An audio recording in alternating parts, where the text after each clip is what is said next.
Chinese Minister for Foreign Affairs and State Councillor Wang arrived in Nepal yesterday with a strong 25-member team for a 3-day official visit.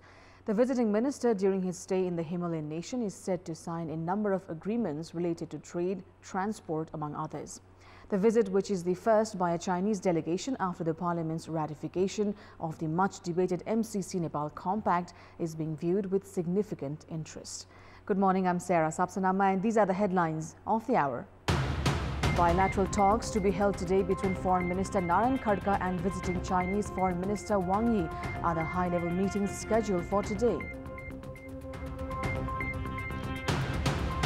Disputes erupt in the ruling Nepali Congress regarding electoral collaboration with coalition partners. Nepali Congress President Dewa urges party ranks to gauge one's strength.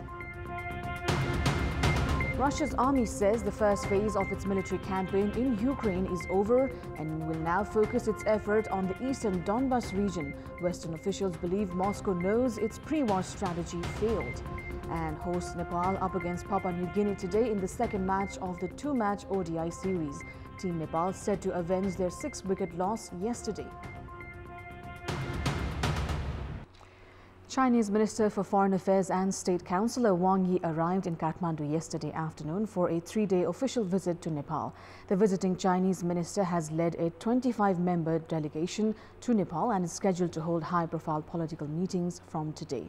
Minister Wang will also ink a number of agreements during his 3-day stay in Nepal.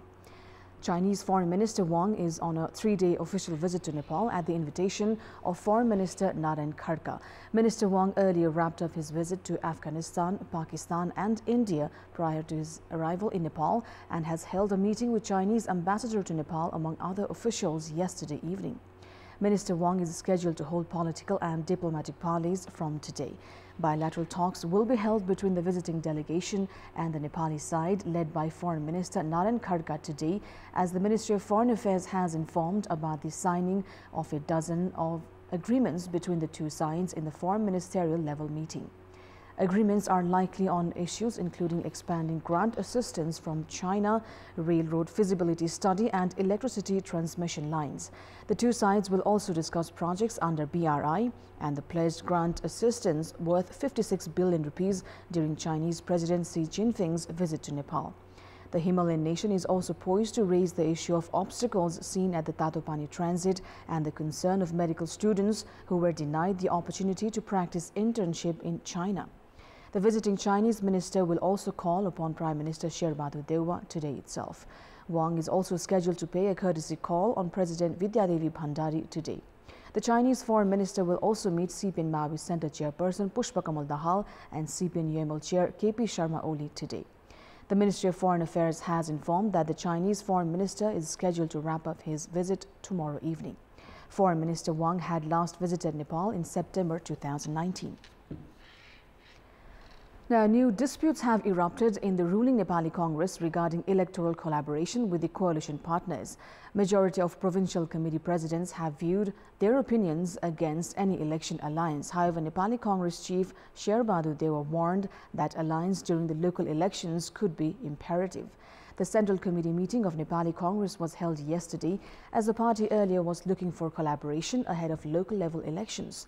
Majority of provincial committee presidents opined that going into the polls single-handedly would favor the party.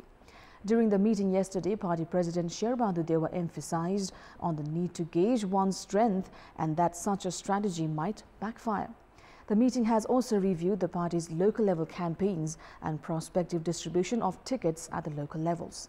The executive committee meeting was set to take an official decision on electoral alliance with the parties in the ruling bloc. In our Public Voice segment, we've asked people in several provinces what are the basis of managing financial resources at the municipalities. Let's take a look at what they had to say.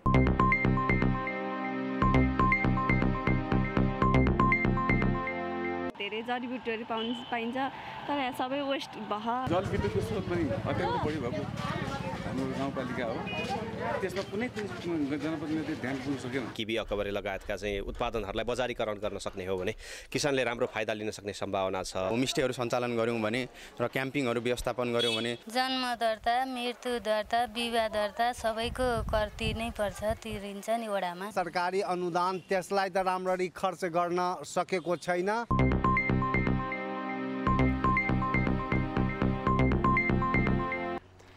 It's time now for our segment Public Pulse, where you text us with your opinion.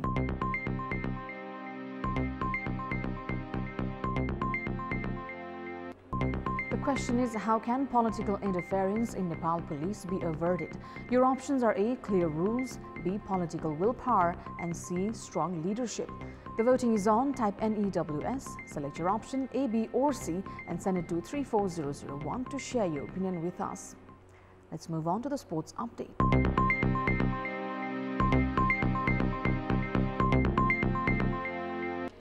Host Nepal are facing Papua New Guinea today in the second match of the two-match bilateral ODI series. Team Nepal have a chance to avenge yesterday's 6-wicket loss to PNG. The last match of the series will start at the TU ground in Kantipur at 9:30 a.m. If Nepal chalk out a win today, they will tie the series at 1-all. A record century from teenager Rohit Paudel was not enough as Nepal suffered a narrow 6-run defeat yesterday against Papua New Guinea in their first match of the two-match ODI series. Rohit scored 126 runs off 107 balls, hitting 7 fours and 4 sixes. After sending to bat first, PNG amassed 292 runs for the loss of 8 wickets in the stipulated 50 overs. In response, Nepal managed to score only 286 runs in the allotted 50 overs, losing 8 wickets. Despite a flurry of wickets, Nepal looked in control, needing 15 runs of the last 2 overs. However, Sompal and Kamal Airi only managed to score 8 runs of the last 2 overs to lose the match by 6 runs. This is Nepal's first defeat to Papua New Guinea in the 50-over format. Nepal is playing its first ODI series against PNG at home ground. After the two-match ODI series concludes today, Nepal and PNG along with Malaysia will play a triangular T20 series at the TU ground. Kantipur television will air all the matches live. That's all for the moment. Thank you for watching. Bye for now.